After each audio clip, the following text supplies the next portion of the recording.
end of days. I was born as a Makai warrior, and the Almighty God my blade. Fire burn all Satan carrier, Father loose all shackles and chain. This morning first thing as I wake up, King David turns Sam to the brain.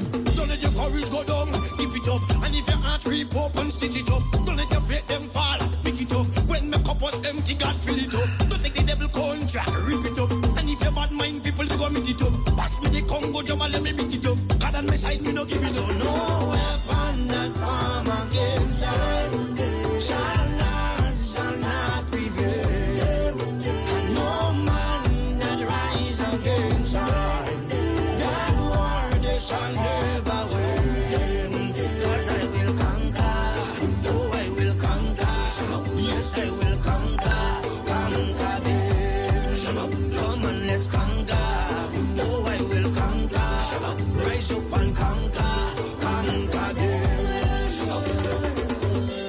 Thank you, Father. I want to say thank you, Lord. You are everything, Father. Thank you. Father, you alone shall guide me. No man shall lead my path. In the wind I hear your quiet whispers, and you heal my broken heart. Even some of my friends turn enemies, and they pray for right to feel. And remember you gave us your only begotten son, but we gave him the wound of life. Send down your warriors with the hello, they carry down to the end of days. No matter how the devil try trick me, unto you my soul I will give. Father, I know this storm is coming, I can see the high tide rage. Without you there is no other. Could there be that will decide? No weapon that form against us shall not prevail. No man that rise against us, that war they shall never win. Cause I will conquer, oh I will conquer, yes I will conquer them. Come on, let's conquer, oh I will conquer, rise up and conquer them. I am a man, I am a champion, I am a warrior. So who are you to tell me that I cannot make? Who are you to tell me that I am not the greatest thing that God ever created?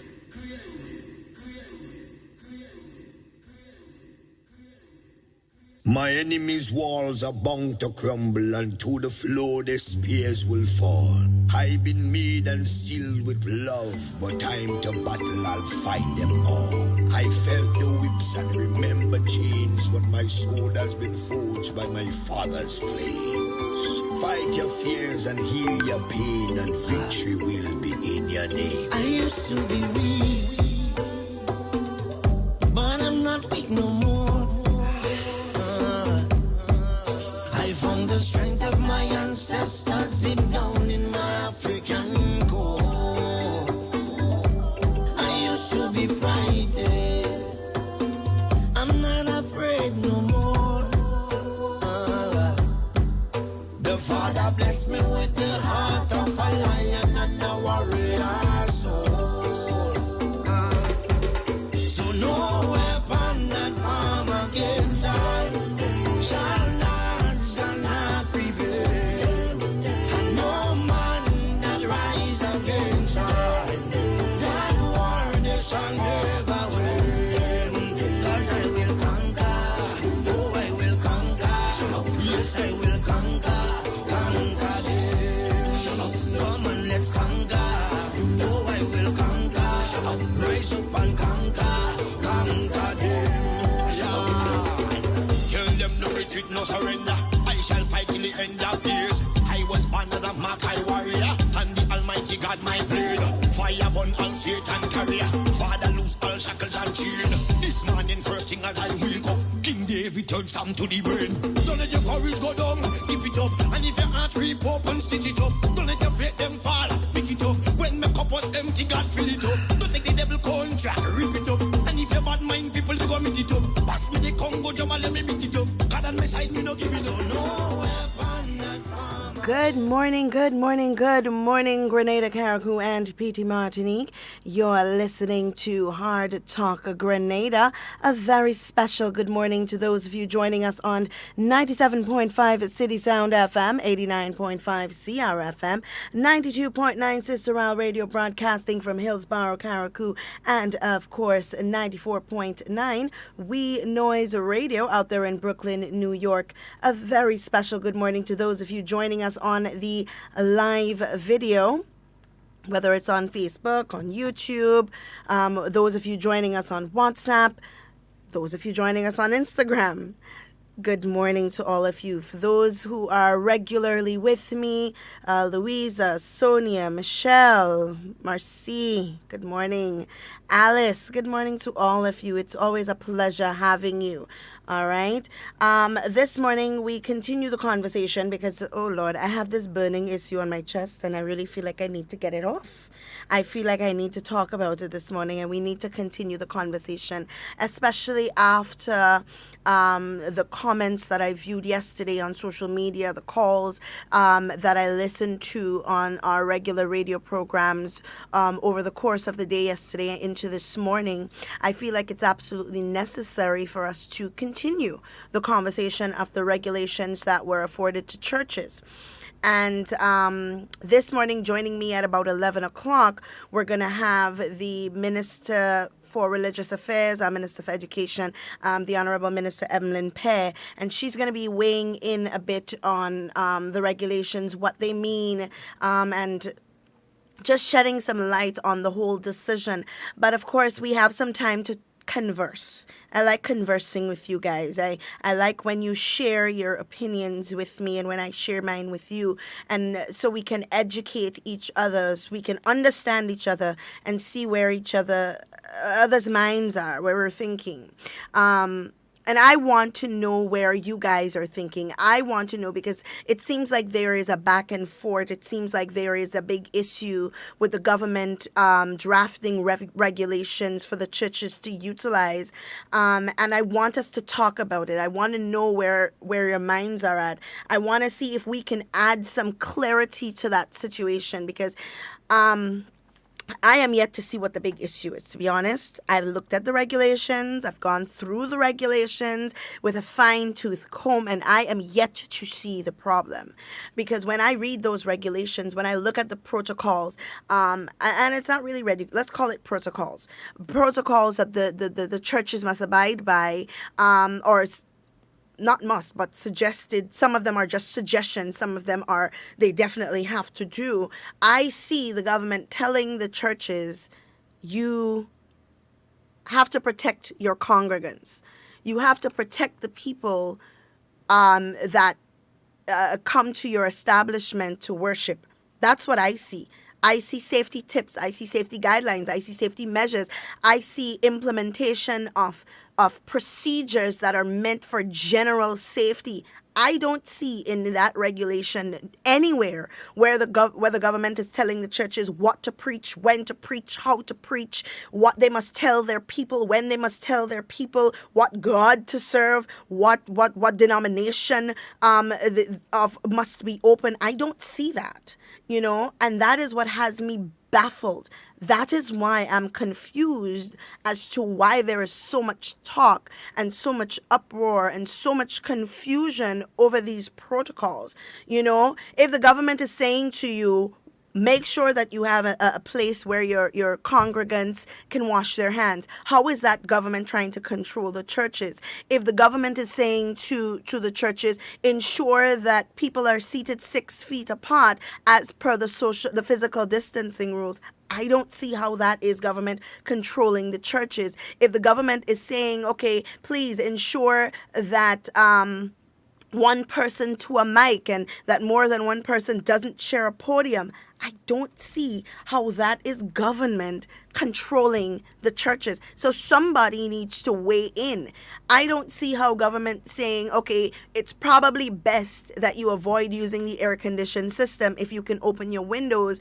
I don't see how that is controlling the churches. So somebody needs to explain to me if when we go to church for how we're seated, and if we get to wash our hands, and how many mics we get to use, and what the podium, or who should use the podium, and how long the church service should be. I want to know if when we go to church, if that is what we go to church for, or if we go to church to receive a message, or to receive a blessing, or to pray, or that's what I want to understand. So somebody needs to explain that to me. So I'm going to open the lines very early. The number to call is 440-7377 if you're calling from a local number. If you're calling, that is the number to call. And I want you to weigh in. I want you to tell me what you think, because I think our priorities are very mixed up. You know, our priorities and what we need to focus on is very, very mixed up. If we are paying more attention to the fact that government is saying, yes, you can open, these are the things you need to do in order to keep your congregants safe. If we're focusing more on that over the fact that, okay, we can now congregate, we can come together and pray, we can come together and worship, we are given an opportunity to do that in a safe environment. I am trying to understand where the problem is. So somebody needs to call me, and somebody needs to let me know where the problem is, because I cannot see it. You know, and that's just me. Somebody may see it differently, but I can't see it. I would like to know that when I enter that establishment, when I go there to worship my God, that I am able to do that with my mind clear, knowing that there are regulations in place to keep me safe. You think I want to walk into the church and see everybody jam up like crab in a barrel? Nobody is wearing a mask. There's nowhere for me to wash my hands. If somebody gets sick, everybody is surrounding that one person. You think I want to go into a church with that on my mind? Then how am I going to be able to freely worship God? You know? And these are the things that I want, especially those who have very strong opinions about it. This is your opportunity to call and let me know why it is you think the way you think. Our priorities are very, very mixed up. We are focusing on the wrong thing here. And I want to read to you an article that came out of Barbados. And let me find that here quickly so I can read it to you. So Barbados, like all of the other Caribbean countries, they have protocols in place to keep the people safe, which means that there was a total lockdown. Nobody was allowed to go off, and nobody was allowed to congregate, whether it was socially or whatever it is, right? That's fine. There was a pastor who decided on his own that God is bigger than all protocols. And he is. I can say that. But I know one thing. Our God, in all his wisdom, has asked us to use wisdom in our decision making. So basically what we're trying to say is, okay, fine. There should be no regulations for the churches because God is almighty and he will protect us. I believe that. But do you really believe that if the church, let's say, I don't want to use the church, let's say your house was on fire. As a strong believer, would you say that you would sit in the church or the house on fire and say, God is almighty, he will protect me? God has given us the ability to make choices, to use wisdom in situations. So I'm going to read to you the article that came out of Barbados, and it says the Minister of Health yesterday confirmed in the Daily Nation that the contagious disease has been detected in a small Bridgetown church, and it has been ordered to close until further notice. It would have joined scores of other churches holding limited sessions from today as Barbados moves into stage 3 of its opening plan. So basically what this is saying is that the church would have held sessions. The government would have advised don't. They went ahead and they said, okay, we are still going to do it. That's what we are going to do. Now 3 of its members have contracted the virus. And there are many stories on the internet. Many stories of that nature on the internet where churches have refused to close. They have not used wisdom. They have gone on the basis of, okay, God is almighty, he will protect us, and have exposed their people to COVID-19, to this infection. Who is to be held responsible in a situation like that? Who must be held responsible for the lives of these people? And that's what I want to know. Because we have to be careful. We have to be careful, and we have to use wisdom in every single thing that we do. We have a caller on the line. Good morning, caller. My name is Duncan. Hi, good morning. I'm good. How are you? Duncan, knowledge is power. Wisdom is important, and understanding is important. I remember in the early stage of the coronavirus, there was a pastor from America who was lambasting some other pastors for obeying the protocol. And what the man is to say, I think that man, as a pastor, he don't use wisdom. Okay, if you love the people and care people, you go let the people obey. Because in every country, it's governed by a law. And the people, Christian, non-Christian, you have to obey the law of the land. And the government is there to protect people. It protects people. And I understand that that pastor who was encouraging people not to obey, I think he might catch the coronavirus and he might pass away. But sad for that. So I want to say to the Grenadian people, the government care about people. They want to see church open, but you have to set guidelines for church open, and then for the people to obey the guideline of the guideline that the World Health Organization set down. Because if anything also happens, church was to begin as usual, it all come back down to the government to quarantine people, and more expensive the government will be in. So listen to people complain about the thing the government do, what is right. So I ask myself this question. The word of God says, righteousness exalted a nation, sin is a reproach to every man. And when you obey, you save life. When you disobey, it could bring death and destruction. I want to say to the people who condemning, stop condemning. Spend your energy to educate someone about what is supposed to do to prevent themselves and the family. Because see, when a member of the family go out and catch it, he go home. It's not only himself, but you have a family home. And think about the family. If you care about the family, you will obey the guidelines the government say down. Right? I don't see nothing wrong with what the government do, because the government there is to protect and to take care of the people of Carriacou, Pitmatic. So, Ms. Duncan, you have a wonderful. Whoever want to continue, let us continue saying what they're saying, but the government is doing what is right. And what they're doing is to protect people. Because not foreigners are coming in church, in the Grenadian church. It's Grenadians. And all Grenadians. So the government had to protect them. So, Ms. Duncan, have a wonderful day. God bless you. You as well. Thank you so much for your contribution. I've seen many reports of churches who choose to congregate and they have ended up in a situation where their congregants have been infected. Even in Georgia, after 2 weeks of reopening, they had to close again because why? Churches, the congregants were infected.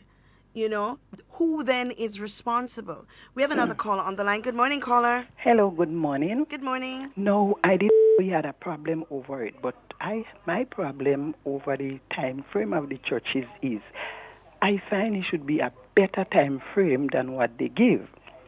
No, they said when you do check it, it's like 1.5 hour or 15 minutes. I mean, there is churches like the Catholic and the Anglican, they are accustomed having a short, timing. But this timing, they say, is to cover all churches. All churches don't worship in the same way. I find it could have been a better timing for the others that have longer period.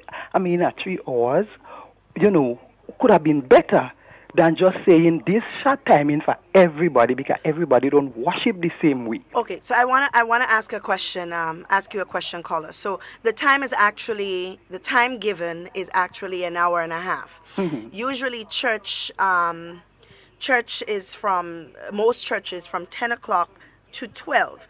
Depending on how the Spirit leads, they may go over 12 o'clock, right? Mm-hmm. Yep. Let's take that into consideration. From 10 to 12 is 2 hours. They have asked that they run for an hour and a half. Now, what would you suggest the time frame be? Because what they're also asking, which is part of the regulation, is that the church doesn't only have to have one session in that day. They can have more than one session in the day, but give an hour and a half break for the sanitizing of the church. What do you suggest would be an appropriate time frame? I suggest that time frame should be at least 3 hours, right? Because having the two church, then put it two different service, then just put it in one. But Instead of having the two, because there is churches custom having the 1 hour twice, right?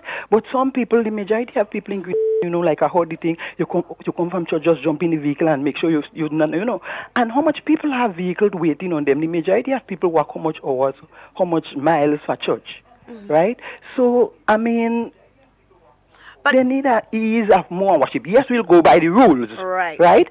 I agree with the rules, but that part they have the hours, I don't find it sufficient. Right. And then you just say, okay, the pastor opening office to get to, you have the freedom for the people could release themselves and serve, worship the Lord, and then give the pastor, because the pastor is a man himself, less problem. More people have problem, they come, pour into the pastor, the poor pastor might fall down because he have his problem for himself. Right. He's a man. So is it in a better way? I mean, people have to look out for their children, right? But big people, they know what the rules are. They know how they have to do. Then how they talk about washroom. I believe all sanctuary should have a washroom, right? So this is my input. Thank you. Have a all blessed right. day. Thank Bye-bye. you so much for your input. And I wanna tread carefully because this is a sensitive subject for a lot of people.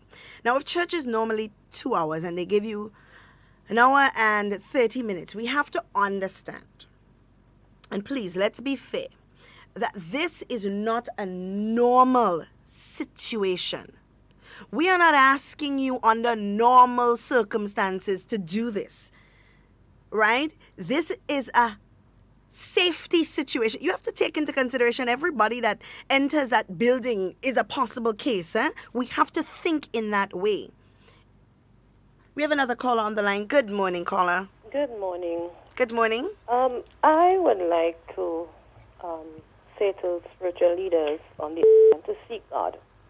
Seek God, hear from Him before even discussing the opening of church. Because I see church as it's like a family, it's a body. We have schools. Schools are locked down at this present time. Right. And it's the same situation. Right. Now, I am not against the government putting policies and stipulations in place to help safeguard us.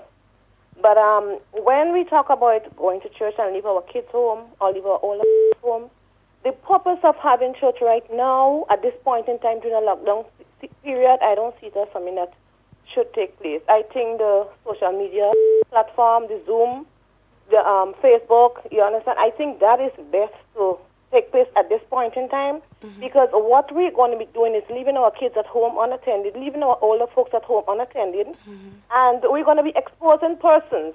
I heard the previous caller talk about the time.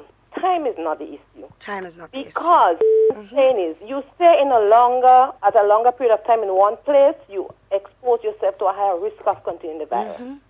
So I think wisdom should prevail.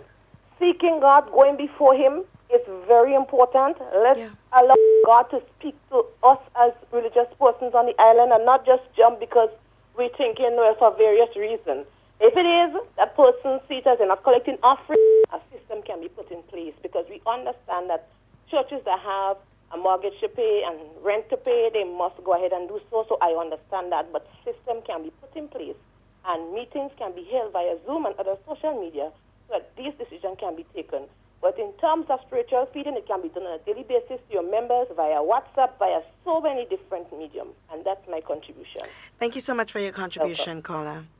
Yeah, I agree that, there are people who want to be able to go to church and to worship God, but in the same way that you do it at church, when you do it on Facebook and on YouTube and so on, I'm trying to understand what is the difference. Apart from getting your normal prayers and your anointings and so on, your communion, giving of your offering, and, congregating together and worshiping together, yes, it gives a different feeling. But at the same time, we have to understand that this is not normal times and that wisdom must be used. We can't just want to do the same old thing, the same old way, and expect a different result. We have another caller on the line. Good morning, caller.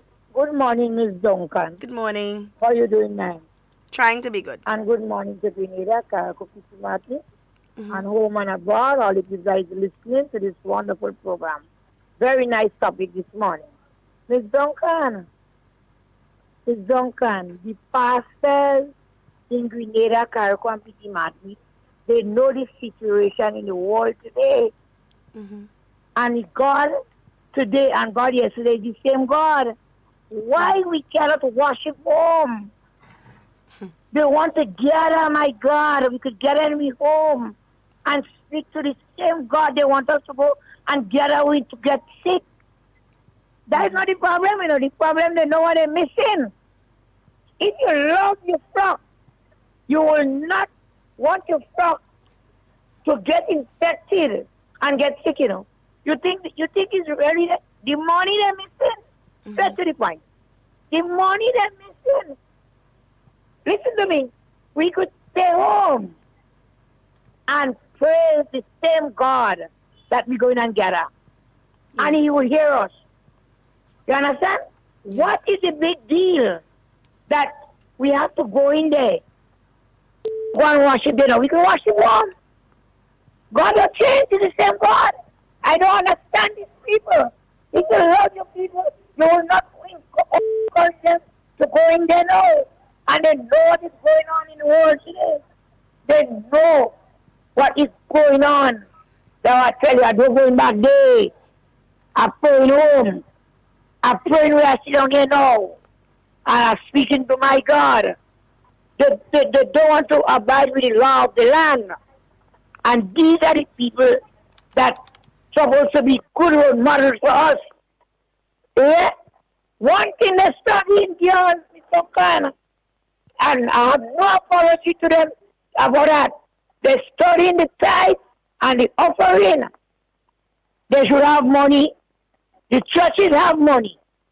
The churches should have money to pay the mortgage if they have to pay mortgage. You hear me? They should have the money there. They miss the money.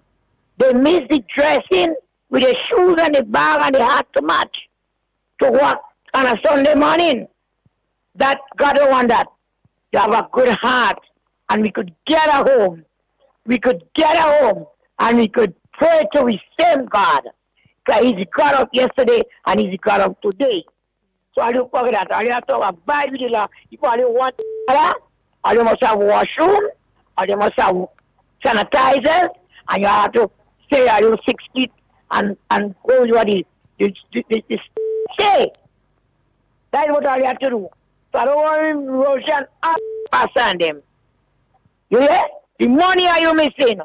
The big collection. Have a blessed day, you need that. All right, Miss Cami. We have another call on the line, but before I take this call, I'm going to answer it, but I just need to make this statement that in this case, it is really not the pastors that are making the most noise. It is the people, the congregants, the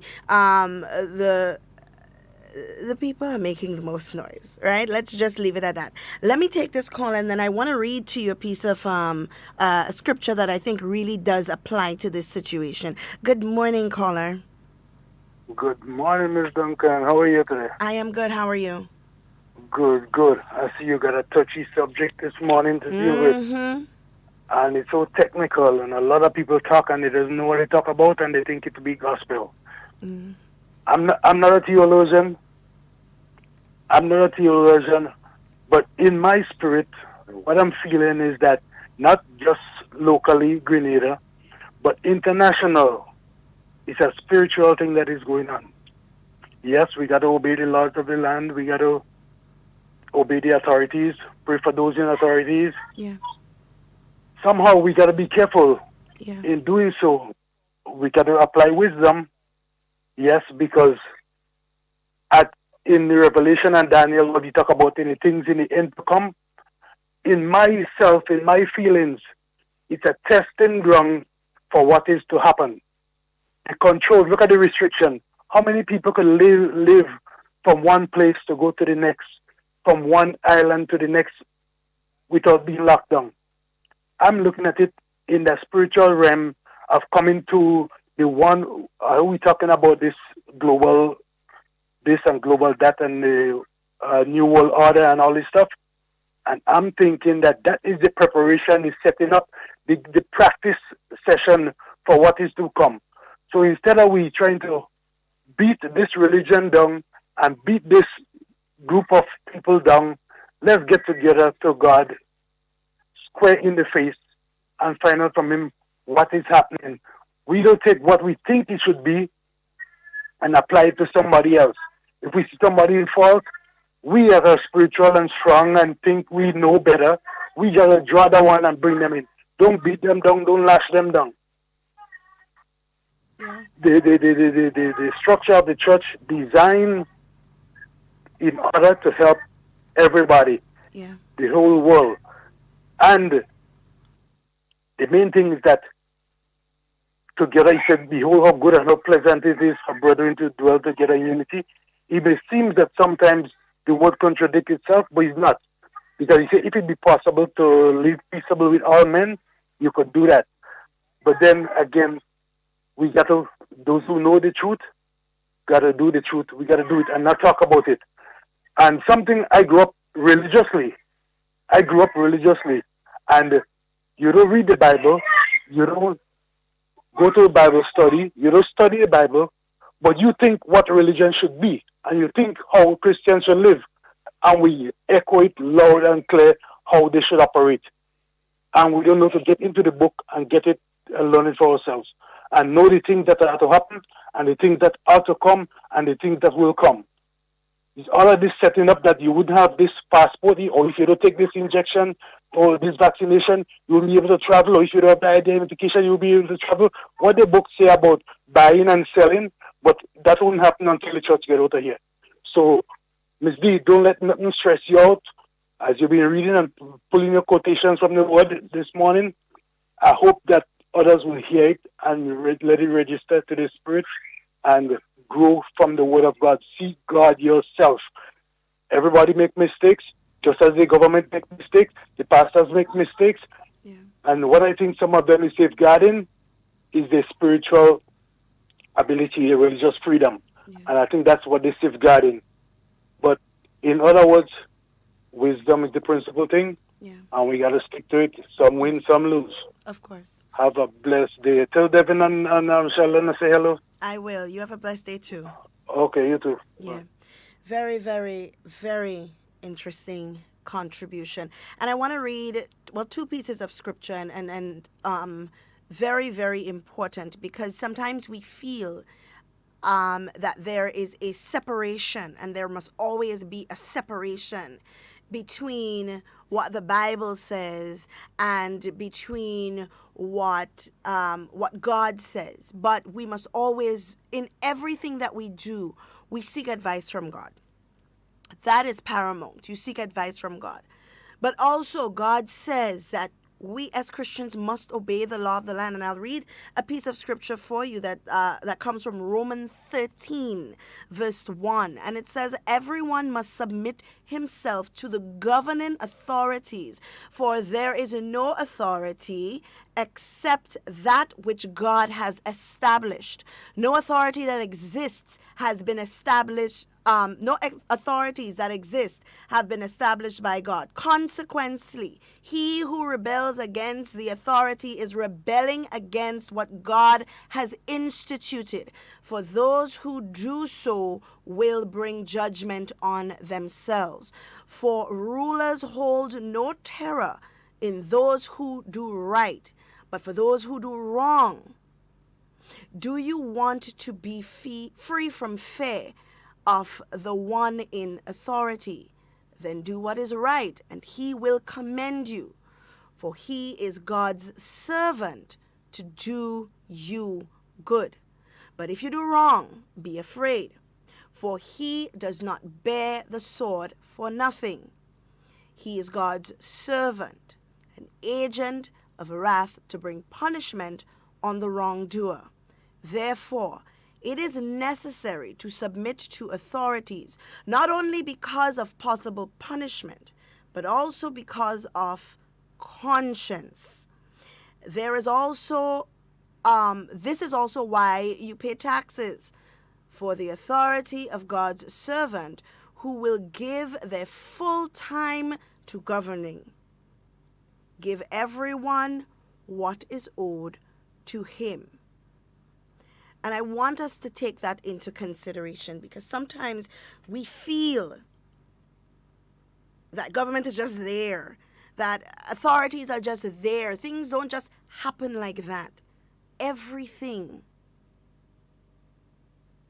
that governs our land must be ordained. God don't put things in place by chance. And we have to understand that. We have another caller on the line. Good morning, caller. Morning, lady. Hi, good morning. How are you? Well, I did. What, you hearing me? Yes, we're hearing you. Yeah, this church opening day, as I tell you yesterday already, that I feel that it's wrong.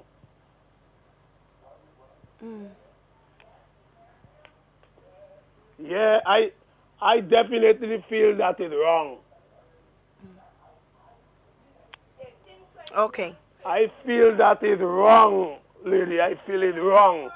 They must learn to obey and obey to the law of the Lord. These pastors and them, all they want is money. Well, I don't go in. I tell you, I'm not going there. Let me just stop you there. I mean, if you want to go or you don't want to go, that is your Well, personal opinion. But they must have some respect for the people. Yes, and they have been given given the go ahead. So they can God knows and sees everything about everyone, everybody. And that is true. He know everybody has mind, soul, and body. So what kind of fighting them to open up and all them type of stuff in it about? Let us be sure in what we're doing. I'm saying it again. I want the government to understand that. Don't take part in this church thing to open up no church. Because when things happen, they go get the blame. Everybody will go down on the government. I'm warning them, Emmeline, Dr. Mitchell, and all who they behind this thing. Be careful. Be careful. Be careful. Thank you that for is my little word this morning. Be careful. All right. Thank because you for your contribution. They won't say it's them, you know. They go blame every politician. Yep. Thank you for thank you. So take care with yourself. Now, I want us to be very clear. The churches have been given the opportunity to open. The question is not whether they should open or not, right? Because at some point in time, we need to open back up the country. We need to start moving around with some sense of normalcy. The question, the debate, what most people are querying are the regulations that have been put in place for that opening to happen. And that is where the mix-up and the confusion is coming from. Because I have read the regulations, and I am yet to, and the minister, when she calls in a few, is going to bear down a little bit more on the regulations. Because I am yet to see what all of the quarrel and the confusion is about when it comes to the regulations.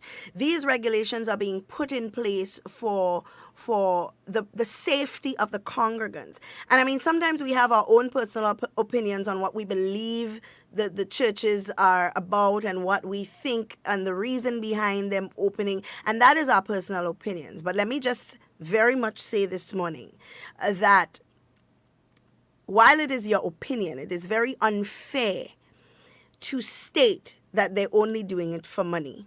Very bold statement that you cannot back up. So I would ask my callers, anybody calling after this, to please refrain from that statement, whether that is your belief or not, and you are entitled to it. It is not something that you want to bear down on others' minds, right? So that's your personal opinion. That is what you feel. But I would ask that you don't voice that here, right? But I also want to read another piece of scripture for you that comes from Proverbs 12:15, and it reads, "The way of a fool is right in his own eyes, but the wise man listens to advice." And that is what the regulations are. Advice given to you so that you are able to say to your congregants that these are the things that we have in place in collaboration with the government of Grenada, in collaboration with the COVID-19 protocols to keep you safe. And that's what this is all about, keeping our people safe, because you have to remember, for those of you who tend to make the separation, that there is no church people and Grenadians. There is just Grenadians, some of whom attend church, some of whom do not attend church. But all in all, we are Grenadians. We live on the same island. We meet up at the same place. We all interact at the same point in some cases. Can you only imagine if we were to just say, fine, open the church, continue as normal, and somebody, that's all it takes, somebody were to enter that establishment positive of COVID-19, what the outcome would be. And then the conversation we are having this morning as regarding the protocols would be completely different. You understand? At some point in time, we must understand that things cannot always go the way that we want them to go. Things cannot always be exactly how it has to be. And especially in this time where we are battling this virus, things cannot be the same. So we are accustomed to dressing up and going to church and greeting somebody in Jesus' name. And that might have to change for a while. But really, is going to church, is congregating, is sitting in the pews and listening to the pastor, is that what makes us Christian? And you see, that's the conversation that we need to be having. Because if we cannot comfortably sit in our homes and worship God, if we cannot comfortably adjust to having church via virtual means, then we must question our priorities. We must question our reason for serving God. If as a Christian, the fact that you are able to meet with your brothers and sisters regardless of the circumstance and worship does not supersede the protocols that were put in place, then we must question our reasoning. And that's my opinion. Somebody may feel differently about it, but that is my opinion. Because at the end of the day, you have to take into consideration that above all things, in every decision that we make as a Christian society, that we do two things. We seek God first, and we use wisdom. Wisdom in everything. So these protocols, let's talk about these protocols. These protocols that have been put in place that says to wash your hands, make sure that there's a sanitizing station, that says to ensure that there is a room designated for somebody who is ill. That says to avoid cross-contamination. Let's ensure that every person has their own microphone. That says try to, as much as possible, avoid the use of. And you see, and that's where English comes in. That's where English comes in, because the words that are used in some of these protocols doesn't say it is mandatory or you must. It says ensure. It says provide. It says establish. It says avoid. It says use. It says assign. These are all guidelines that they must follow to keep their congregants safe.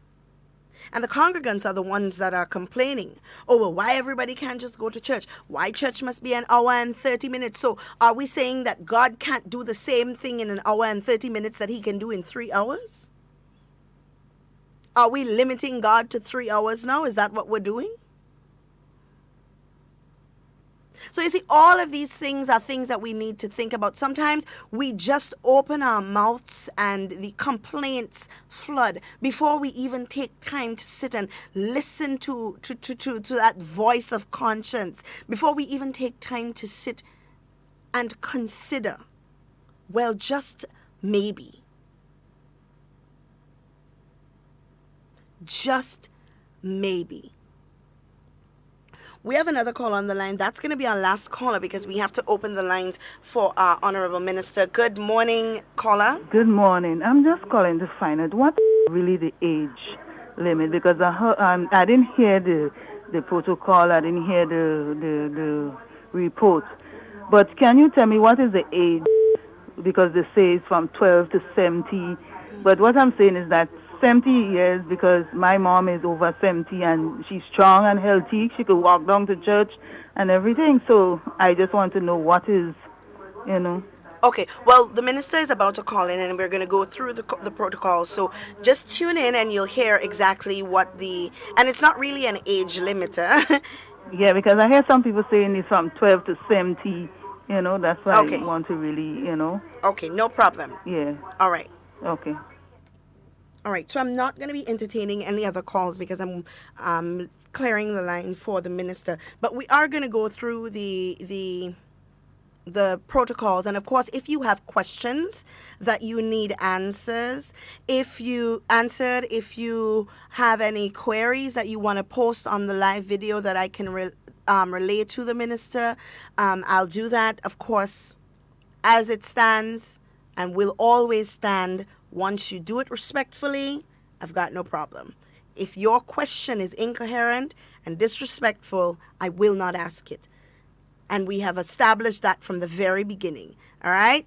So let me just put that out there. So as we await the minister's call and I pull up the guidelines, I want us to understand, again, what the meaning of guidelines are. Right? They're not telling the pastors how to preach or what to preach. They're not telling the pastors that they must all become one denomination. That is not what is happening. Don't let people confuse you. Because you're battling with you see how the devil works? Just look at how the devil works.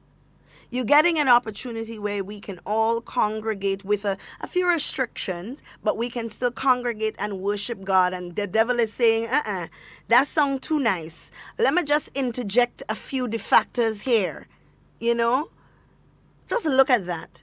And some of us just fall easily for it and feel like we are speaking from the voice of God and the voice of reasoning. When how can you speak on something that you haven't consulted God on? You know? So we have to be so careful.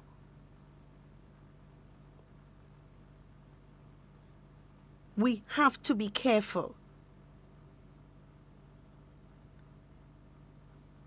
I mean, I was shocked last night on Beyond the Headlines. We had people calling the Prime Minister the Antichrist and all sorts of nonsense. And I am wondering, how can you say that you yourself are concerned about how the churches are being asked to operate, but you're making these kind of statements? You know? I wonder. The Bible does say sweet and salt can't come from the same mouth. We have a caller on the line and we know who that caller is. Good morning, Madam Minister. Good morning, and good morning to your viewers and your listeners. I hope that all is well and pray that all is well with you. Yes. For the time being, well, of course, as we would have discussed in our initial conversation, the importance of this interview coming out of a day of prayer on Sunday when we would think that people are still in a prayerful, reverent state. We have a lot of mischievousness happening. And I must say, as I was telling the listeners earlier, that this is the way the devil works. He finds everything is going good and he just wants to insert a little bit of confusion in there. And sometimes we so easily fall for it, you know. But I want us to talk about those regulations, Minister, because that is the hot topic for the past few days. The regulations that have been established for the churches reopening. The first question I want to ask, in the discussion that involved the regulations, was it just the COVID committee that sat down, made the regulations, handed it to the churches and say, here you go, this is what we want you to do? Right, so let me attempt to answer this question in terms of who was involved and how did all this actually proceed in terms of the process that took place. So we got to the point where we decided that different sectors must open, and that is government, COVID committee, and we're looking at the current situation. And we got to the point of the churches. So the conversation was in consultation with the heads of different churches, as well as the head of the conference and executive of the conference and executive of the AAC, generally that we want to let us work together to reopen the churches. And you see, the thing about this is that different people will have different views. And there's a sector of persons who I really don't want to focus on, whose motive and objective might not be sincere. But then there's the other sector whose motive and interest would be sincere in that there is concern, right? And so that's the sector that I want to focus on. I want to not focus on the politicians who might be making this a political issue. Right. So the issue with regards to how do we open became an issue. And that was an issue among different persons of different religious beliefs and so on, in that we did have a few churches, and mind you, I want to say this, not many churches are prepared to open right now. And that was stated very early in the conversation. Many churches would tell you that they are prepared because the protocols in question, the guidelines, that's what they are. Those are for a 2-week period. And why it was designed that way for 2 weeks it is because we are gauging the national decision as it relates to transportation. So most of the churches were saying from feedback that they cannot really, or they would not really want to open before there is some access to transportation for their members. Because, we do have some community churches where people just walk a few minutes and get to church. And most of our churches, people take buses to go there. So whether the church hire a bus or people, find ways of doing so, or people get a ride with somebody else who go to that particular church, transportation is critical. Now, in the current situation, you cannot take a bus, and if you have to go with someone, you have to be from the same household. So no longer can I pick up Sister Jane, or no longer that I can pick up my grandmother who lives in another house. So transportation is very critical.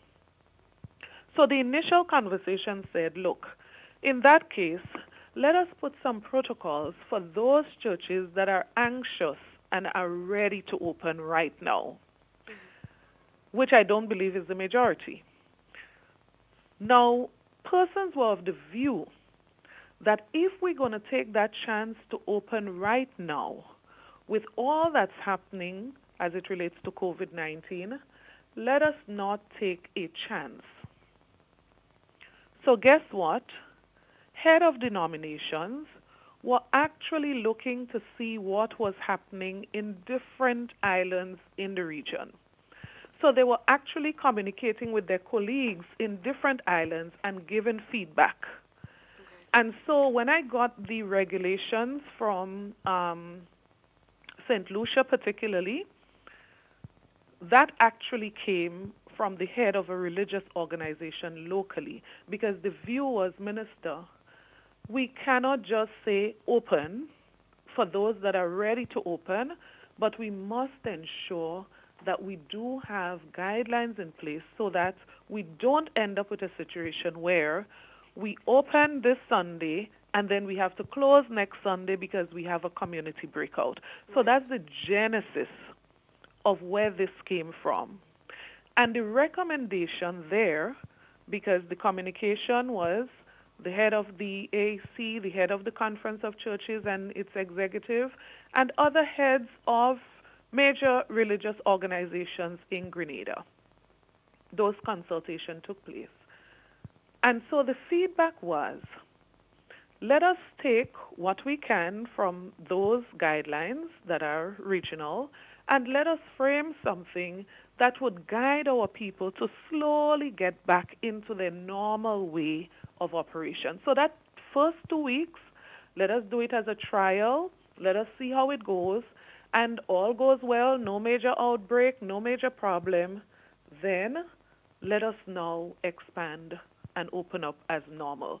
So there was this caution, there was this concern, there was this fear that was responded to as it relates to the guidelines.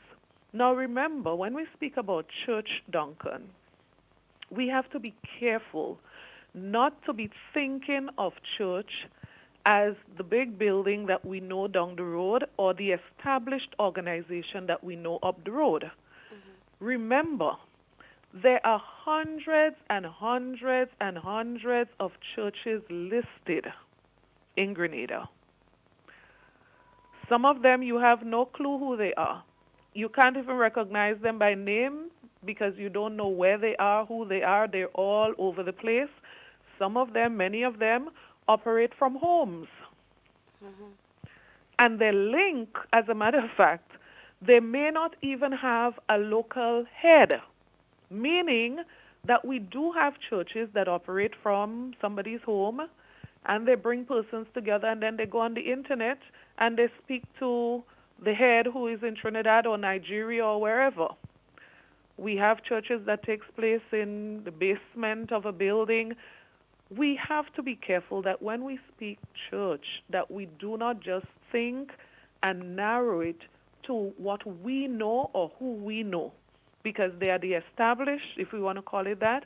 There might be the unestablished or the unknown, and we have to now cater for everybody.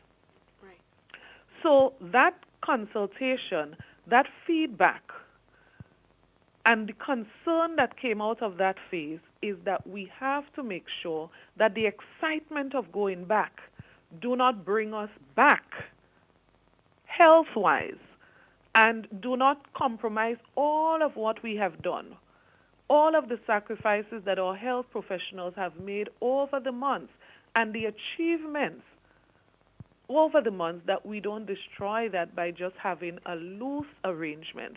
I remember in the discussions, one religious leader drew the reference to Jamaica, where each church was required to have a scanner to scan members as they enter the church. And we felt that that was not very necessary in our local situation, that we believe that if a person is aware that they are sick, that they would not come. Right. And we believe that the pastor or the minister would be responsible to prevent them from coming if they know that they're sick. And that if they're sick or they get sick while they're there, because we are all practicing those safe practices, because remember, doesn't mean that I am displaying symptoms if I have the virus. So if I come into the church congregation, I have it, it doesn't appear to be so by looking at me. Because we are following all of those things, we will not have an outbreak. And I'm sure you've seen, just Mother's Day, one church in the U.S. had to be shut down, and over 140 plus people from that church had to be quarantined, because guess what? We all excited to go back to church, celebrate Mother's Day, and you just end up having one or two persons who go back showing no symptom. They hug and they shake hands and they greet and so on, and then guess what? The entire church now is at risk. Now remember, once we start going out as a church, you're talking hundreds and thousands of people in a location or locations across the entire country at a time. People from St. Andrews go to church in St. George's, right? And so it means that we have to cautiously approach this and do not underestimate. I know people are feeling, well, we do not have much active cases, we don't have any death, this is opening, that is opening, so no problem, let's just go ahead with this. But we still have to be cautious, and we still have to tread carefully. And what was agreed upon, 2 weeks. Let us use those protocols for 2 weeks. Everything runs smoothly, we go back to normal. So after 2 weeks, your service was 10 hours, no problem, we go to 10 hours after the 2 weeks. That was the nature of the discussions and conversations with various heads of churches and various individuals in question. Right. So, and I'm glad that you said that, because that is actually not a part or not listed in the protocols, that this is a trial for a 2 week period. But it does then mean that conversations would have happened between the Ministry of Religious Affairs and the religious leaders of our country. Right. So that was made clear to the heads that after 2 weeks, as a matter of fact, they are already involved in drafting and providing suggestions for phase 2, which is going to include things like, for example, baptism. So how do we now do a baptism, where we want to be very careful that we don't have the normal things that we normally do in some cases turning back and creating a health problem for us. Right. Because remember, different and that is the thing about protocols and guidelines. Now, you cannot design it for every individual situation, because remember, we have hundreds of different denominations. And so everybody might have a different way of doing something. So in the protocol, you must now generalize. But then when you break down to the individual, everybody, because some people might have communion, some people might not have communion, but you must put communion there, so who it applies to, it applies to them, right? So that is what was attempted as it relates to this. There are religious leaders who are very concerned that we must take our time and do this properly. Now, I said to you before, there are some genuine concerns with regards to some areas, and we're going to walk through those. explanations were given to the heads, and they accepted responsibility to explain those explanations or pass on those explanations to their membership and their leadership at the local level. And I know that a number of denominations have been engaged in this, and I've been getting feedback speaking to a number of them. Right. So they would tell you, so for example, I know of at least 2 denominations that have had meetings with all of their ministers. Yesterday, another one is having this morning that I'm aware of, and that has been continuing over the last week or so, that they are now, all of those explanation and details, that you can't put everything in the guidelines, but then when you explain it to the heads, they now would go explain it to those leaders who are under them, and then those leaders under them would now go to explain to the members under them, and that is the process that was agreed upon from the beginning. Right. Now, I want us to speak to the permits, because this has a lot of people up in arms. Why do churches need to submit an application for the reopening of church? Right. And Grenada is not the only country that is requiring this. So let's use St. Lucia as an example. In St. Lucia, you have to also submit that application. You also have to get that permit. In the case of Grenada, I can speak to why the process and what you receive and why you receive it. So let's speak about the process. Right. So in the letter to the minister, the religious minister, in the letter there is a link that you click, and you don't have to write at all. And you don't have to type as in actually typing out words. You just tick off to indicate what you have already put in place and what you plan to put in place to protect your members. And that is the key thing, Duncan. How do we ensure that the 100 people who are coming to us and all walking through the door together, and they are all going to be in that same room together? The room might not have ventilation, and so the air would be circulating, and we are all breathing in that same air. How do I ensure that I put some things in place to protect them? Because I'll tell you what, if we don't put any guidelines in place, we don't say do this or you should not do that or avoid this, and there is an outbreak, I can promise you that the next conversation would be, why didn't the government put any protocols or any guidelines in place, right? Yeah. So those are there to be able to give us some assurance that you are doing something additional. So just before churches went on, if you want to call it lockdown, when we had to close because of the situation, persons were actually calling, expressing concern. In some churches, for example, the social distancing. One pastor actually took pictures the next Sunday as evidence that he has made the necessary changes, because his members were calling to complain that there was no social distancing in the church service. Right. You had persons calling complaining that in this church there's no running water, but the Ministry of Health is saying it's important to wash your hands. So maybe that church was operating without running water, but in COVID-19 you just can't, because washing your hands regularly is important to protect that member who might be needing to wash his hand, but also to protect the other members who he or she is going to come into contact with. Right. So it means that the issue of applying and all of the questions there, all that is there, is really indicating what you have done so far and what you plan to do to protect the people who come to you.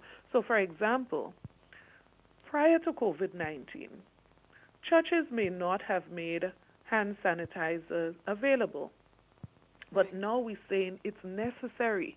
As a matter of fact, when people come to the door, you should have it right there ready to ensure that everybody walking in, they do have their hands sanitized. As I said, in some countries, Jamaica, for example, They're not even using just hand sanitizer. They have a scanner to scan you. We say, no, we don't need a scanner. You have hand sanitizers, that is enough, right? And those things, we want to make sure that we don't take for granted that every church would do it because we just say do it. And I told you what was some of the issues and concern raised, even by some church leaders. Will everybody take this thing seriously if you just announce something on the radio, as opposed to everybody committing to what they are going to do? So the process is really to commit that this is what I'm going to do. And once you have done that, then you receive a certificate that says that you have committed and that your church members, so we said post it up where your church members can see it, so that they now feel as they walk into that first Sunday, they realize, guess what, we have made a commitment. We have to observe social distancing. We have to make sure that we observe the different guidelines, because we want to work with our leader. We want to work with our church to ensure that we protect each other. So that and that alone is the reason for that process we've put in place. And as I said, countries that want to ensure that they don't go backwards in terms of the coronavirus continue to put those measures in place. We have said those measures, let's look at 2 weeks, confirm, make sure we don't have any community spread, we don't go backwards in terms of where we are now, and after those 2 weeks, guess what? We can probably be as comfortable. But let's remember, the 2 weeks, we are also gauging what is happening with because remember, as I told you, most of the churches have indicated that they would only be able to open when they have reached that point, or when we have reached that point that transportation is able to accommodate a certain number of persons. Right. So some of them would not even open if we say 3 persons to a bus or 4 persons. They are waiting to hear when the thing has gotten as closest to normal as possible. Right. And those are discussions that are taking place. And we said 2 weeks, let us see where we are, and then we move to that full opening of our churches. Right. That definitely does make a lot of sense, and explains too why that was part of the protocol. Now, one of our callers this morning in discussion had an issue with the time frame that was given for the service. Usually we know church is 2 hours, sometimes 2.5, depending on how the Spirit leads. Now they're allotted 90 minutes. What was the backing behind that decision? Right. And this one is actually interesting, because you had some heads of different religions who felt 2 hours is reasonable to start, because remember, all of this is for what we call phase 1. And Right. phase 1 is how long? Phase 1 is 2 weeks. So there are some heads, I recall very clearly, saying 2 hours. And then you had some persons who said 2 hours might be long for that first start, that first phase, because you don't want people coming back and thinking everything is normal, and you don't want people coming back and feeling too comfortable that they can go into all of their usuals as it relates to church. So some people felt 1 hour, and there were heads of denominations who were suggesting 1 hour, Right. some 2 hours. And so we felt an hour and a half with an additional 30 minutes for that final wrap up and everybody getting outside and everybody getting into their vehicles and whatever. We said, let us go with that 2 hours, inclusive of that closing period that normally churches would have. But the bottom line is that timeline is because psychologically and otherwise the feeling was, let us phase this thing. So you don't start back with your 6 hours service, but you Right. start back with that 2 hours, and so gradually within the next 2 weeks, now you can say, let us go to full time. Right. And that was the thinking there. As I said, different heads of different religions were suggesting different times, and so what we did was to go with that middle there, because mainly it was an hour, 2 hours. We went with an hour and a half. Okay, all right.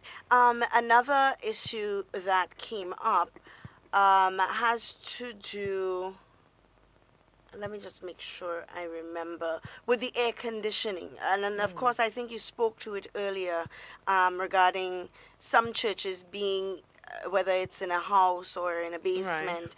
But just for our listeners, again, maybe who would have joined late, the regulation reads: avoid the use of air conditioning units and keep all windows and doors open during the service if possible. Right, and that particular guideline actually came from a few heads of denominations. That one actually, it was not even in the models that we looked at. It was actually a new one that emerged locally. So the thinking there was that, what if you have a space where persons normally would use air condition, but they do have windows and doors? Let us look at encouraging persons to use the natural air. Make sure ventilation is not an issue, because guess what? We are not sure that we know everything about this virus. As a matter of fact, when the health persons were consulted on the guidelines, because they were also consulted, they said we cannot say don't use it, and we would not say don't use it, right? But we would say avoid it, because there are the views expressed scientifically. There are views that says this thing, as in COVID-19, seem to be doing better in moisture, as opposed to where you have dryness, for example. So that was a recommendation that came from heads of denomination themselves, right? There were a few persons who recommended that, and the health persons looked at it and decided that we should ask persons to avoid it where it's possible. So you have a building, there is no window, for example, and you have an AC. It is saying, yes, you can if that's your only way of feeling cool and feeling comfortable. And you have it, you have windows, you have doors, but you feel that you don't want to use it. It is saying, okay, you can use it, but we're reminding you, think about the bigger picture, which is the fact that we are not sure that we understand everything yet about COVID-19. And from what we know so far, we are advising you to avoid the air condition. Okay. Now, as we know, the wearing of masks, it's now been written in law, it's now part, you have to wear it once you are leaving your home. For a lot of people, the masks can become uncomfortable. In some cases, difficult to breathe in. However, the regulations are stating that they must ensure that each person entering the building is wearing a mask, and that it is worn throughout the duration of the service. What is your take on that regulation? And that is why I know of pastors who would say we are not going to open until you could wear a mask, but on those occasions, right? Now, wearing the mask is extremely important, and I'll tell you, especially in a church, and those were the views expressed by different persons who were consulted with.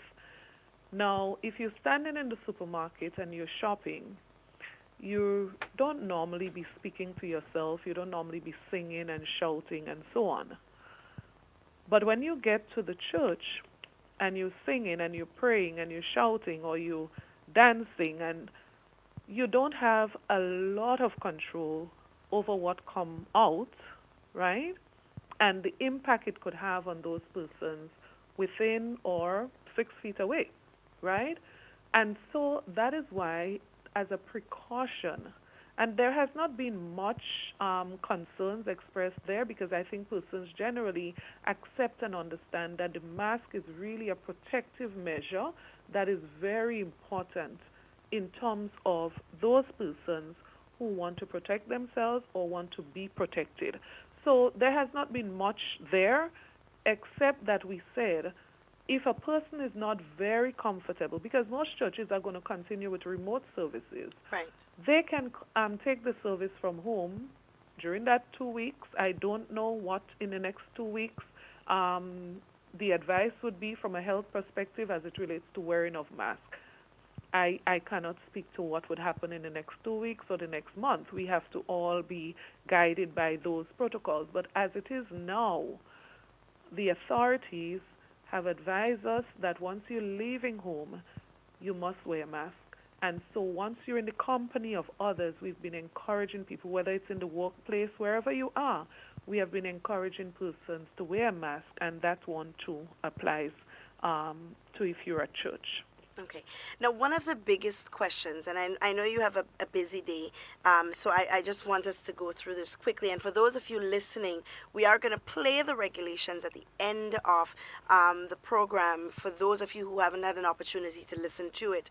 But in conversation last night on Beyond the Headlines, there was a panel of pastors and bishops.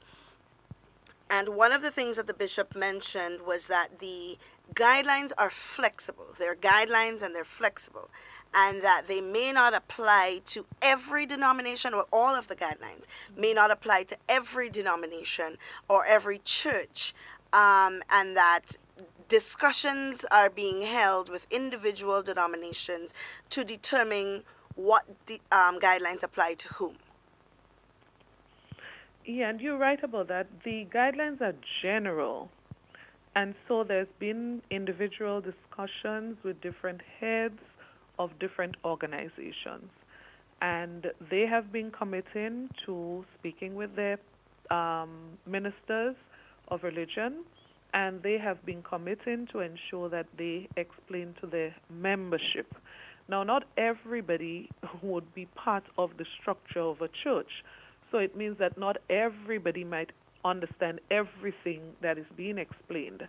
And so it is important to understand that you're not able to cater for every single, because we do have hundreds of denominations here, and you cannot cater for every single one of them in the protocol, but it must be broad enough that every organization can feel comfortable to open if they wish to do so and when they wish to do so. And that has been clearly stated to the heads, that there are some areas that would apply to you, there are some areas that would not apply to you based on your belief, but it had to be general to take in all of those that we know of and all the denomination that we don't even know of. Okay. Now, the big question is in terms of violation. Now, we have seen and heard of issues in the U.S. where churches have opened, churches have refused to close, pastors have been infected and died, congregants have been infected and died, but also as of recently in our neighboring island of Barbados, where a pastor was holding secret sessions against the advisement of the government, and now there are 3 members who have tested positive for COVID-19 right there in Barbados. In cases like this, where the protocols are not properly followed or not adhered to, and we have congregants being infected, I know that the violations state that they will not be permitted to continue service under that leadership. However, are there more stringent measures in place or stringent protocols in place for violation in the event that something like that happens? Who would be held responsible for the lives of these individuals who are now infected with the virus because the leadership decided that they are above the protocols? Right. And you're sure right. When we think about protocols and guidelines, we have to think as broad as possible. So we have to think of the people who are very disciplined and very obedient, and they're going to follow, they're going to do what's right, they're going to make their best effort to do the right thing, right? So you would have those who say, okay, we're having 3 services, and guess what? We have 2 persons who are going to come in after every service, and they're going to sanitize. And then you might have the person who says, I don't care. Once the people come, that's what's most important. We're not sanitizing. We're not even going to buy extra supplies. We cannot assume that everyone would be as cooperative as we have seen regionally and internationally. Responses to opening of churches and what some persons have do, thank God, in the very minority. But we have to think that far and we have to prepare that far. So I recall having that conversation with heads of various churches, and the feeling was that the organization, if there's a particular minister who has violated and has not put any system in place, when you look at what is happening in the congregation, there is no social distancing, no sanitizing, nothing being supplied. As I said, we've had calls from persons complaining that in their church there's no running water, not even soap in the toilets and so on. So let us say that in X particular church that this is the situation, and we have been advised. The organizations, I believe, are comfortable from the response that we've had with having the organization name a different person to take responsibility for the leadership of that church during the COVID period. So I don't want to call the name of a denomination, but let's say denomination A has 50 churches in Grenada, and just that one. And I'll tell you something, Duncan. Some churches, some denominations are very concerned about their image in this period. And I'll give you an example without referring to the denomination. When the conversation came up and the discussion came up among persons who were giving feedback on the protocols, the question was asked, Minister, when it comes to a family coming from the same house, is it okay that these people do not have to observe social distancing? And I said to the persons who were asking the question, I said, I cannot answer a question like that on my own. I would prefer to seek the guidance of the health persons and the COVID-19 task force in general. And that item was actually an item discussed by the COVID team involving the medical practitioners there. And when the response was given, that in cases like this, maybe we might want to look at some measure of flexibility, and that the pastor or the head can take responsibility and make sure this is well managed so that it doesn't, give the wrong impression or it doesn't put anybody at risk. There's a particular denomination that says, no, no, no, no, no. We are not going to make any exceptions. We are going to observe 6 feet regardless of whether you're in the same house or not, because we want to ensure 100% safety, and we want to ensure that we obey and we follow the protocols to the T. That was the head of a denomination speaking. Right. Now, there are some denominations that don't share that view.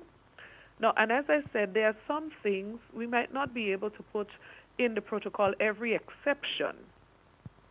But there are areas where the heads of denominations are aware, and that should be filtered down to their membership now, of where those exceptions are and where those flexibilities are. Making a public statement as to every exception, every flexibility, that could be chaos. Right. And so we expect that the heads of, and you notice I'm speaking a lot about heads of denominations. Heads of denominations now must make sure that whatever is there that they understand and they can now explain to their membership and to their ministers under their leadership. And as I said, as far as I'm aware, most denominations that I know of have been communicating with their ministers and ministers, their members. But I believe within a week it would be far clearer. Anything that is new, you would find that sometimes there is this doubt. Sometimes there is, not everything would be very clear. Sometimes so I've had persons who said, well, they thought that the application means that you have to apply to be a church. And in Grenada, there's absolutely nothing. So you and I having this conversation right now, we can actually decide that tomorrow we want to open a church, and really we could, right?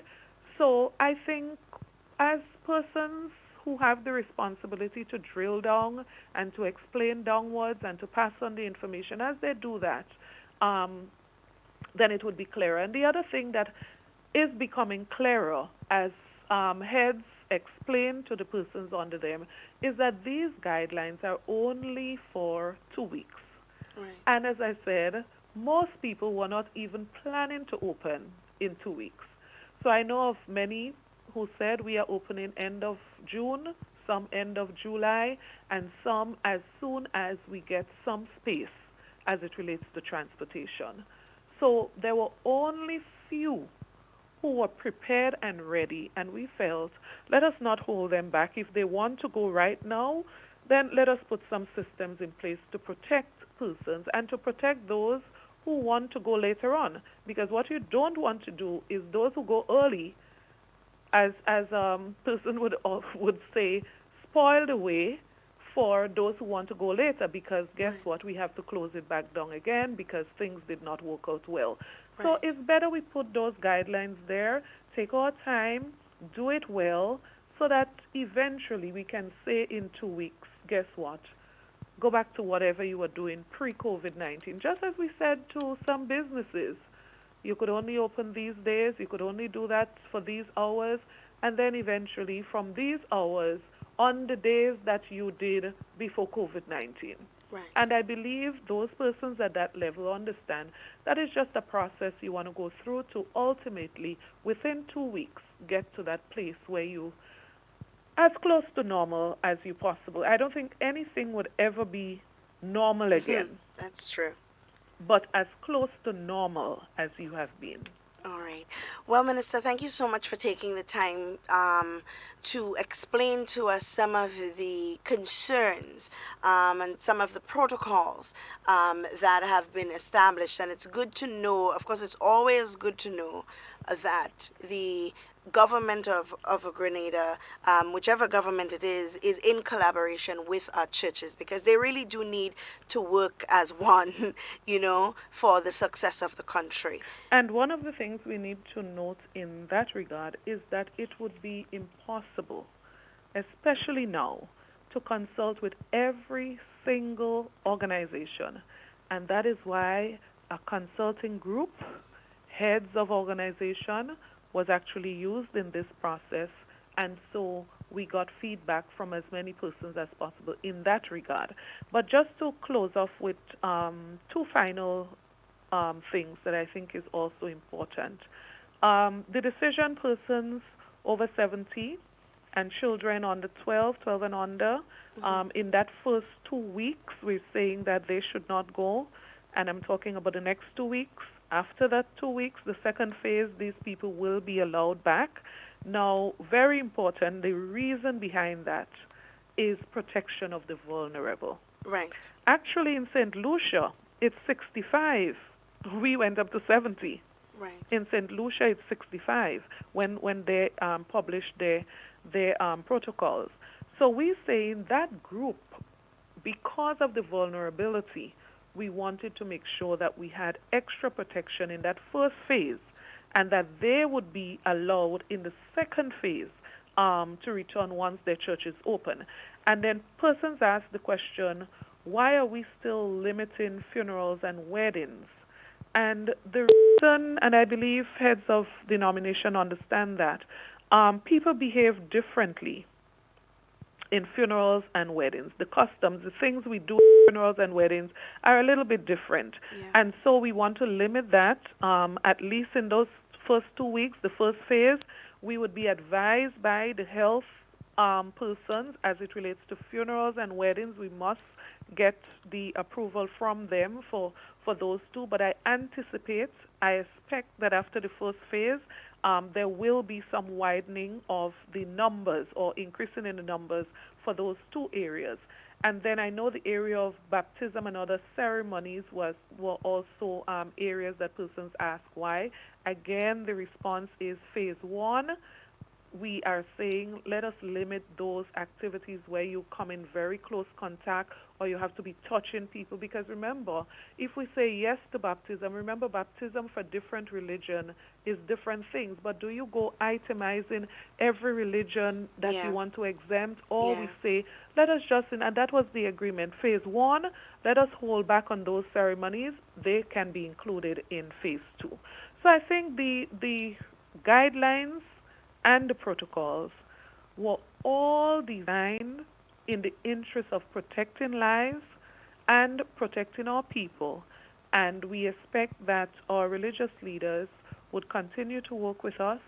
They have already been given suggestions for phase 2, and I want to say we continue to work with them. It's always my pleasure, and we do have an excellent working relationship with our heads of organization in Grenada, or different heads of religions, and that relationship and that working relationship where they can provide, we can engage, we can get feedback, it is so important in our national interest, and we're going to continue to do that. All right. Well, thank you so much for taking the time, Minister. You remain safe, and you're welcome anytime to join us to explain further any of the protocols that really have been put in place. And of course, I'm hoping that very soon we'll have a conversation regarding education. Sure, there is a lot there too. Yes. Because I'm quite sure people want to hear what's happening as it relates to external examinations and school reopening and when it's going to be reopened and all of that. And I would be more than happy maybe sometime next week to share some information on that. But I just want to encourage everyone, continue to be safe, continue to observe all of the protocols in whatever area, not just as it relates to churches, but every regulation, every protocol that is designed for your safety. It is better, as persons say, better we are safe than we are sorry. Yeah. And sometimes we may think that some things are too much, but let us think of the why they were put there, to ensure that we are safe. And as I always say, let us not, when we think of church, let us not think about the religious leaders we know and the church buildings that we know. Let us think of all those we don't know, and we probably don't even know where they are. And let us think, too, that there are some persons who are very disciplined, very supportive, want to do things right, and there are some persons who just will not be too bothered about anything that you ask them to probably do. And so we have to cater for all these different people, all these hundreds. I know we had a listing at some time ago, over 300 different churches, denominations. And so I'm sure it's more. Now, we have to be thinking the magnitude. And as I said, think about a group of people who were meeting in a house before COVID-19, 20 of them in a house. And they're having a service with the pastor in Nigeria or the pastor in Trinidad. And think about us just making an announcement about some guidelines that simply says, stay 6 feet apart, wear a mask, full stop. And let us think about the risk that could be involved. When these 20 people downstairs of a house or in a house, after they have met and they came back for the first time, and then they go back into our communities to interact with persons in different ways, the workplaces that are open, think about the potential risk. And if we think about it that way, we would understand that as we open wider, we want to make sure we take even more precaution to protect all of our people. And I do not want us to end up with a situation where we open on Sunday and then we have to close on Thursday or we have to close on Wednesday because we are seeing something happening because we have come out and we probably came out without all of the precaution that we should have taken. So I just want to say to us, we are blessed as a nation. There are so many people working so hard in the background. Let us not allow the efforts to go in vain. Let us not allow the sacrifice that our nurses and our doctors and our frontline workers, our police officers, let's not allow the efforts to go in vain. Let us continue to be responsible. Let us continue to do the best we can to protect ourselves and to protect others. God bless you. You too. Have a wonderful day. All right, guys, and there you have it.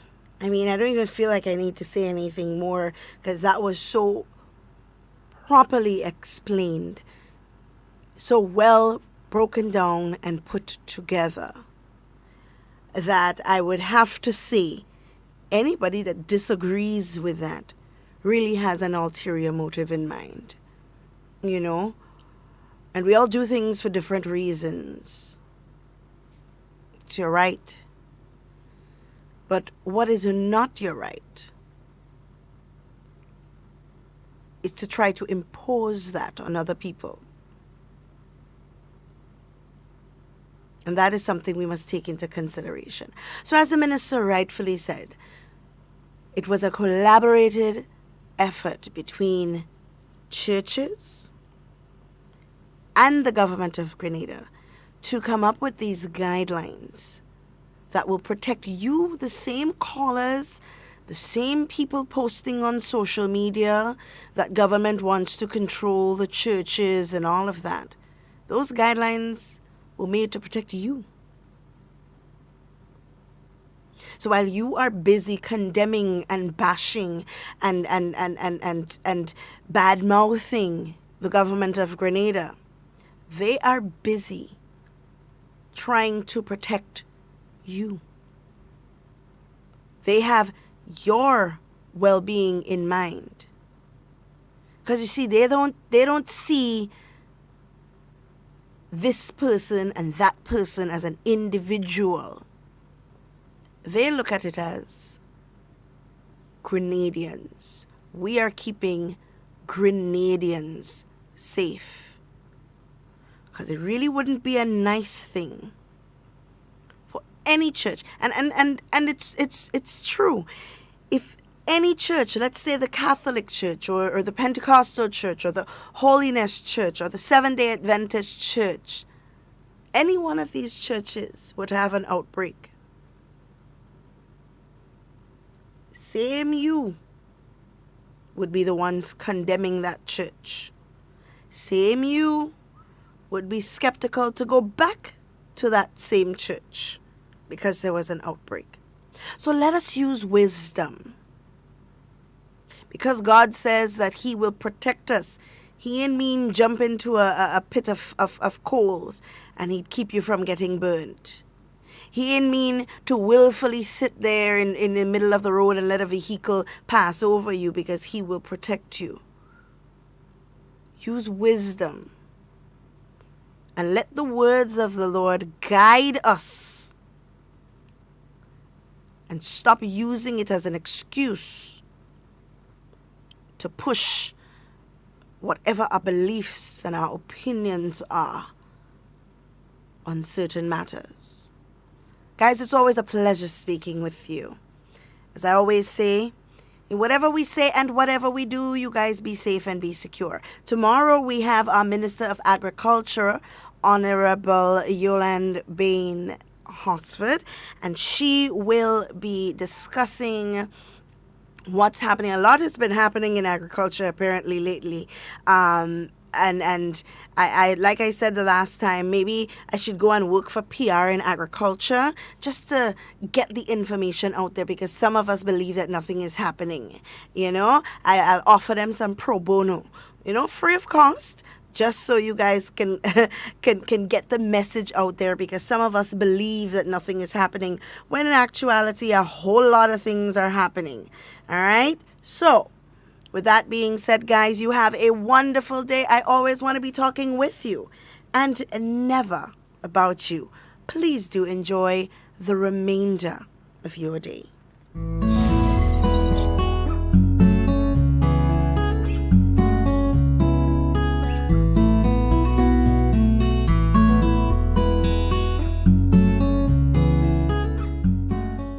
COVID-19 protocols for reopening of churches. Responsibilities of heads of local churches. 1. Complete and submit an online application form for the reopening of the church at least 3 days before the scheduled reopening date. A permit, which will be provided by email before the reopening, must be printed and displayed on the door of the church during each session. All forms must be submitted to the permanent secretary in the Ministry of Religious Affairs, and approval will be granted based on approved national protocols and regulations. 2. Calculate the number of attendees to be allowed in the building. The measurement to be used is 36 square feet per person using the seating space. Markers must be used on benches, and chairs must be placed no less than 6 feet in every direction. 3. Provide for each service appropriate facilities and adequate supplies, not limited to, but including hand washing facilities, running water, soap, paper towels, hand sanitizer, and disinfectant. A sanitizing station must be set up close to the door for people entering and leaving the building. 4. Establish a separate room in the building or in another location to accommodate an individual or individuals who become sick during the service, displaying any COVID-19 symptoms, until they can safely leave to seek medical attention. 5. Establish visible signs, notices encouraging members to observe the protocols and practices to prevent the spread of COVID-19. 6. Share protocols and expectations with all members before the date of reopening. 7. Limit gatherings to 1 day per week in the first instance. An additional day will be allowed for special liturgical services or regular weekday services. All other weekly activities or services must be conducted remotely at this time. 8. Ensure that all persons entering the building are wearing a mask and that it is worn for the duration of the service. When addressing the gathering, a speaker may remove his mask but must observe physical distancing of at least 12 feet at all times. 9. Ensure that members with underlying health conditions, children under 12 years old, pregnant and nursing women, adults over 70 years old, individuals with disabilities, and those who might not be able to wear a mask for the duration of the service remain at home until further notice. Church leaders over 70 years old required to officiate in a service will be exempted. 10. Sanitize the building before each service. Frequently touched areas must be carefully sanitized before, during, and after each service. All cleaning products must be used according to the directions on the label. All cleaners must follow guidelines from the Ministry of Health. Masks and gloves must be used by cleaners at all times. 11. Ensure that transportation arrangements are in place to ensure that all individuals leave immediately after the service. The national regulations must be used to determine the number of individuals from different homes who can share a vehicle and the seating arrangements. 12. Announce to the hearing of all members present at each service before, during, and after the hygiene, sanitation, and physical distancing protocols to be followed. 13. Ensure physical contact among individuals is not allowed. 14. Use stationary boxes for the collection of tithes and offering, ensuring a distance of 6 feet is maintained between those who are going to the box. Ensure a protocol is established for handling of money. 6 feet physical distancing must be maintained and hands must be sanitized immediately after. 15. Ensure that physical distancing is observed where communion services are held. Individuals involved in distribution must wear gloves and must use hand sanitizers containing at least 70% alcohol. For religions where this applies, sharing of the cup is not allowed at this time. 16. Ensure that microphones and podiums are not shared. Each person must be assigned a microphone and/or podium for the duration of the service, and it must be sanitized immediately after each service. 17. Avoid the use of air conditioning or AC units. Keep all windows and doors opened during the service, if possible.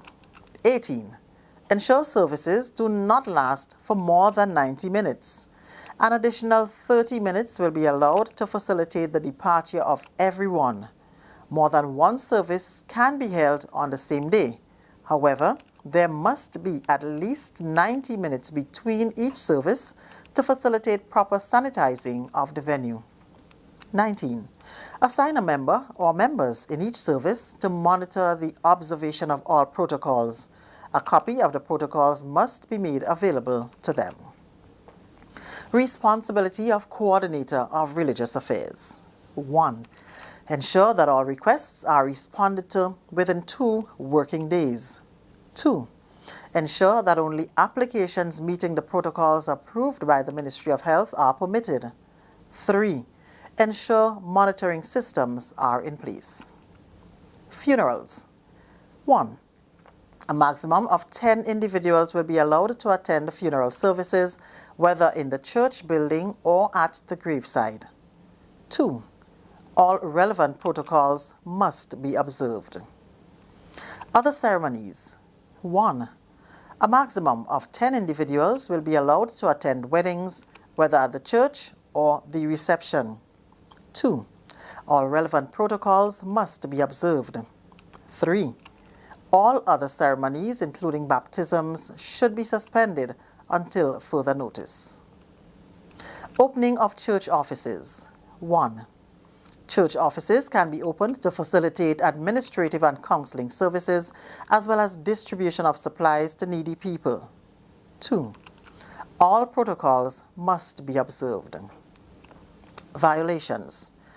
Any minister of religion found in violation of the protocols for the reopening of churches will forfeit the opportunity to continue his or her ministry throughout the duration of the declared state of emergency. A new application may be considered under new leadership. Key points for announcements before, during, and after services. 1. Maintain a 6-foot distance at all times. 2. Stay at home if you are sick. 3. Stay at home if an individual or individuals from your household has or have been suspected or was or were tested positive with COVID-19. 4. Practice proper hygiene protocols. Wash hands often with soap and water for at least 20 seconds, or use an alcohol-based hand sanitizer that contains at least 70% alcohol if soap and water are unavailable. Hand soaps must not be diluted. 5. Cough and sneeze into tissue and discard the tissue right after use into a bin, or if there is no tissue, cough into your inner elbow. Wash your hands after coughing. Individuals must leave the building if they have a persistent cough. 6. Avoid touching your eyes, nose, or mouth with unwashed hands. 7. Avoid close physical contact with others. 8. Wear an appropriate face mask covering your nose and mouth upon entering, while in the building, and when leaving. 9. Stay informed and follow the advice given by the Ministry of Health. Emails concerning the reopening of churches must be addressed to the Permanent Secretary at the Ministry of Education. All requests forms must be submitted at least 3 working days prior to the proposed opening date. The email address related to the reopening of churches is religiousaffaires@gmail.com.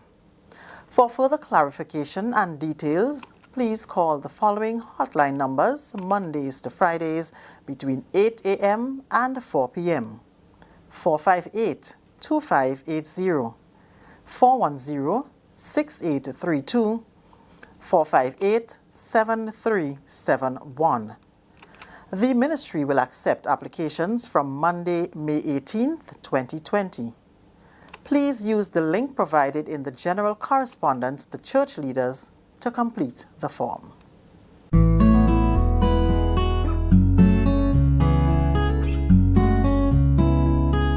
Protect yourself and our community from COVID-19. Wash your hands frequently with soap and water for at least 20 seconds. If soap and water are not available, use an alcohol-based hand sanitizer with at least 70% alcohol. Use a tissue when blowing your nose, sneezing, or coughing. Immediately discard the tissue properly and wash or sanitize your hands. Avoid close contact with people who are sick. Let's do our part to ensure that each and every Grenadian remains healthy.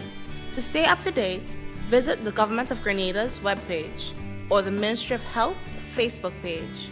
For more information, contact the Ministry of Health's hotline by calling 53-VIRUS. This has been a public service announcement brought to you by the Ministry of Health. Stay up to date with all that's happening with the new National Party, NNP. Send us a message via text or WhatsApp on 405-8683 with your name, email, and constituency. Stay in the know with NNP. Get updated.